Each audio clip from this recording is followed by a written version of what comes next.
King Kohli के शतकीय तूफान ने उखाड़ फेंका हैदराबाद का कांटा जड़ से और दमदार तूफानी छक्के और चौकों से कोहली और डुप्लेसिस ने मचाई धूम, सारा स्टेडियम बूम बूम।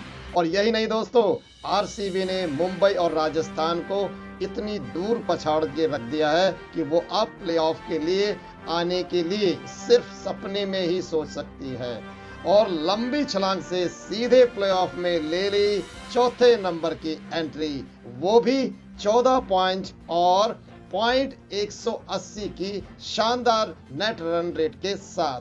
तो दोस्तों, बड़ी दिलचस्प चीज तो ये ही नहीं है, आज के इस मैच में है 2 शतक जो एक हैदराबाद की तरफ से क्लासन ने लगाया और एक आरसीबी की तरफ से किंग कोहली का निकल के आया और उसके साथ में चोट को झेलते हुए भी 172 रन की पार्टनरशिप तक लगातार डटे रहे डुप्लेसिस, जिनके बल्ले से निकले 71 रन, यानी तक लगभग 350 रन निकले इस मैच में सिर्फ 3 खिलाड़ियों के बदौलत। तो आप कहेंगे अब बल्लेबाज की तो बल्ले बल्ले हो रही है क्योंकि पिच यहाँ माला माल कर रही है, मगर ऐसा नहीं है दोस्तों।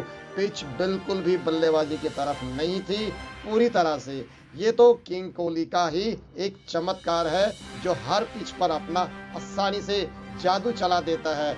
और कोहली के सैकड़े के राज को इस वीडियो के लास्ट में खोलेंगे, तब आपको पता चलेगा ये मैंने चमत्कार क्यों बोला और ये पिच को इतना फेवरेबल बैटिंग वाला नहीं कहा। चलिए आरसीबी की तरफ चलते हैं। अब आरसी ने टॉस जीता और बॉलिंग का फैसला जो बिल्कुल सही सिद्ध हुआ और हैदराबाद के 4.5 ओवर में ही 3 विकेट जा चुके थे दोस्तों 28 रन के स्कोर पर। तो शुरुआत तो बिल्कुल भी अच्छी नहीं रही, मगर क्लासन ने जो कहर मचाया आरसीबी के गेंदबाजों पर, कहीं भी उसने तरस खाते हुए नजर नहीं आए। विकेट की और क्लासन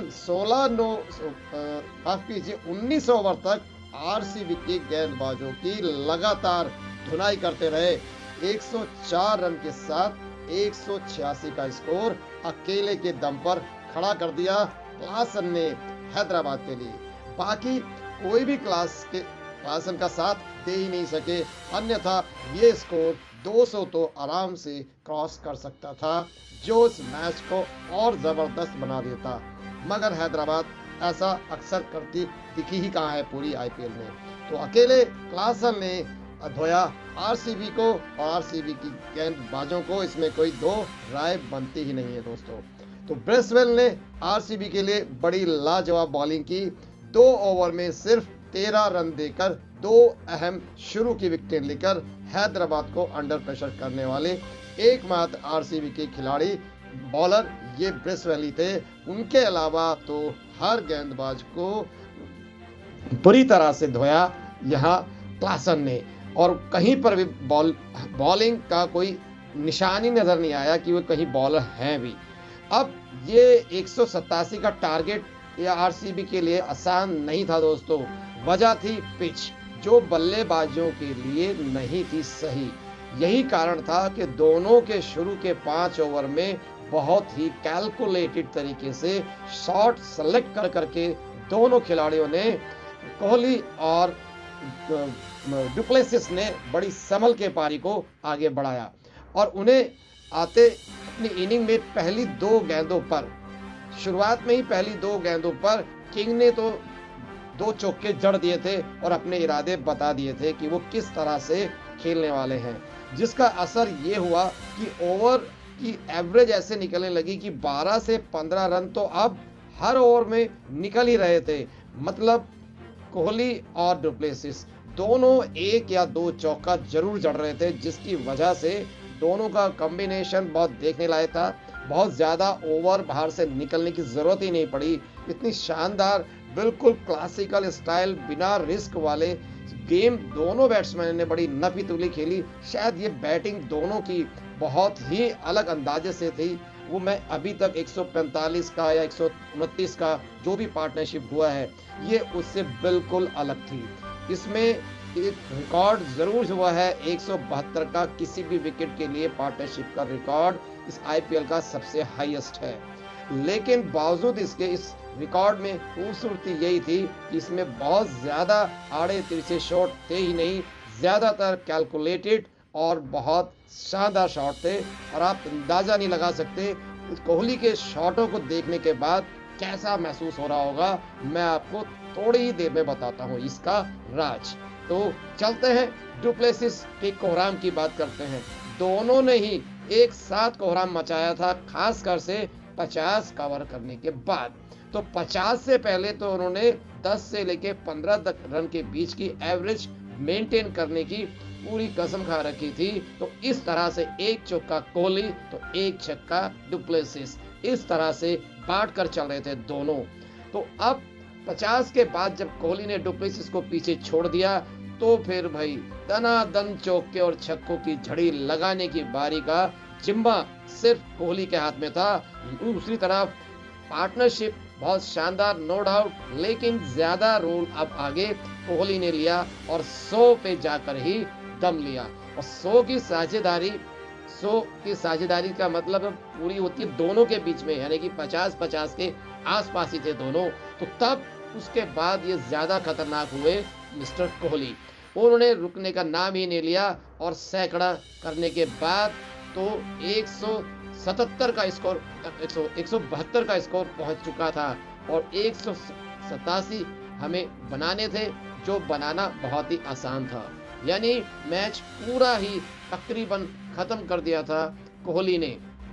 172 पर जाकर कोहली दूसरे विकेट के रूप में आउट होते हैं और सिर्फ लगभग 15-16 रन ही बच जाते हैं बाकी 9 खिलाड़ियों को बनाने के लिए, वो भी 3 ओवर में। तो उस गेम में अब सिर्फ औपचारिकता ही रह गई थी और कोहली चले जाते हैं कुछ ही रन पहले आउट होकर पवेलियन में। लेकिन इस मैच को पूरी तरह से अपने दम पर जिता करके जाते हैं कोहली, लेकिन साथ में डुप्लेसिस का भी बहुत बड़ा इंपॉर्टेंट रोल है। हर मैच में डुप्लेसिस ने आरसीबी को बिल्कुल संभाला है, इसमें कोई दो राय नहीं है। तो मेन जो टीम के जो स्तंभ हैं, जो खिलाड़ी हैं, जो मेन हीरो हैं, वो है ये 3 खिलाड़ी, कोहली, डुप्लेसिस और मैक्सवेल, यानी कि केडीएम के त्रिदेव हैं ये। अगर ये तीनों खिलाड़ी चलते हैं तो कोई भी टीम में दम नहीं है कि उन्हें रोक सके जीतने से।